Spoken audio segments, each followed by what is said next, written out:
Good morning, I'm Mark Romano, and I'm a teacher here at Webster County High School, and I've written 19 books. I've worked on 3 movies, and in 2012 I did this book, Heroes Among Us, for Glenville State College, and we interviewed veterans from all different time periods that had been in the service. One of the veterans that we interviewed was Woody Williams.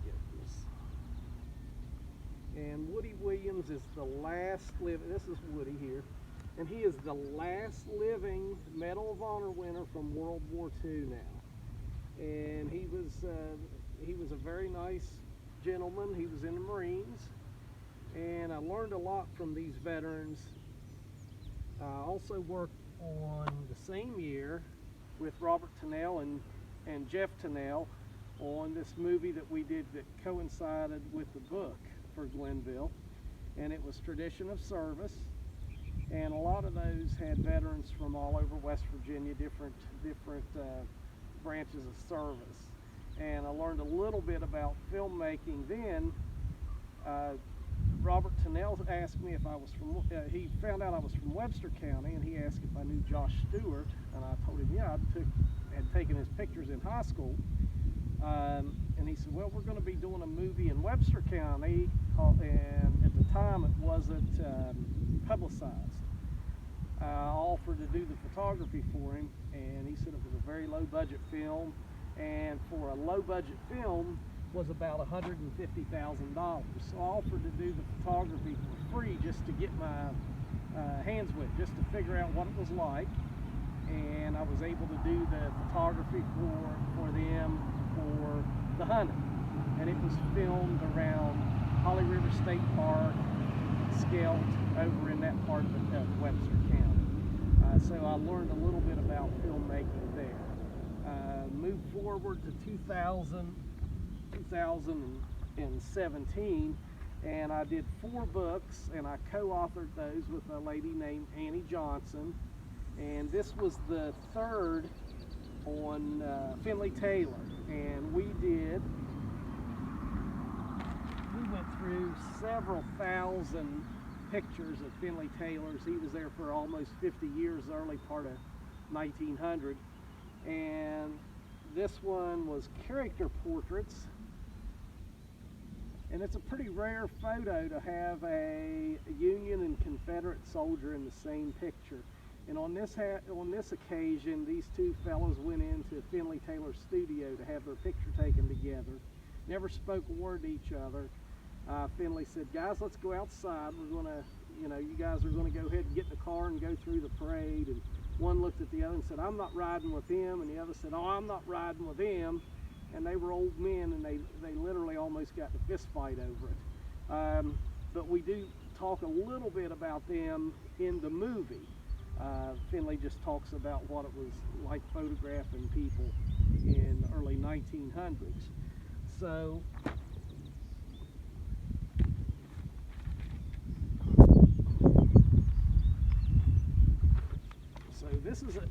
this is my first draft of the book, and it'll have several more drafts, but it's 264 pages, and this is One Lives, One Dies.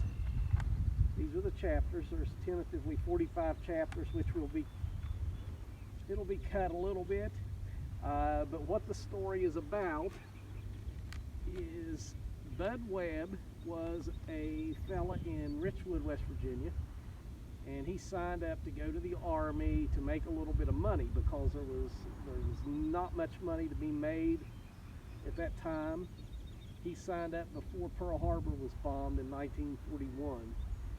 And he wanted to make some money and marry his fiancée, Goldie Lee Bender, and she was only 17, he was in his 20s, and they corresponded. They wrote back and forth to each other.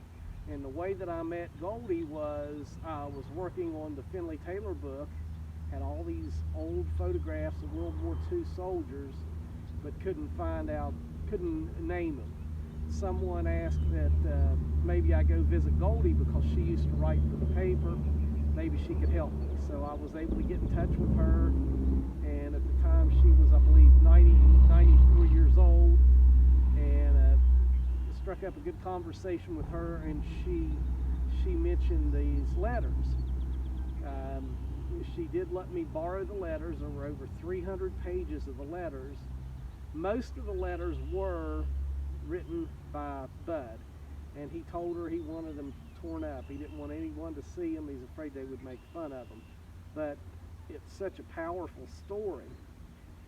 And then we received another set of letters from a fellow from Landisburg in Fayette County, West Virginia, and his name was Junior Smith.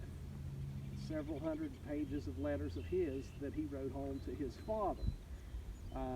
He signed up at the age of 17. He lied about his age, went into service, and both soldiers were overseas. And one of those soldiers would come home and one wouldn't. But in their letters, they talk about their buddies that they meet. They meet a lot of other soldiers. We have several fellows from West Virginia, but we have some from Chicago, New York, Texas, Arizona. We have a couple from Pittsburgh. So it's a pretty varied location all over the United States of these soldiers that served during World War II. And in each chapter, Bud or Junior will introduce their buddy, and they'll say, well, this is I want to tell Goldie, I want to tell you about this soldier that's in my company. And then that soldier actually tells their story. So it's a very powerful story. We started out with the movie, but with COVID, we were not able to film the big scenes. So we went with, we've been doing the book. So the book is nearly finished. It'll be out in probably August or September. We'll hopefully film the movie in the fall, and it will hopefully be out next year. But I look forward to finishing this up, and you can find me on Facebook at Mark Romano or One Lives, One Dies. We'll be having a website later this year. We're on Instagram at One Lives, One Dies or Last Photographers. So thanks for listening to my story.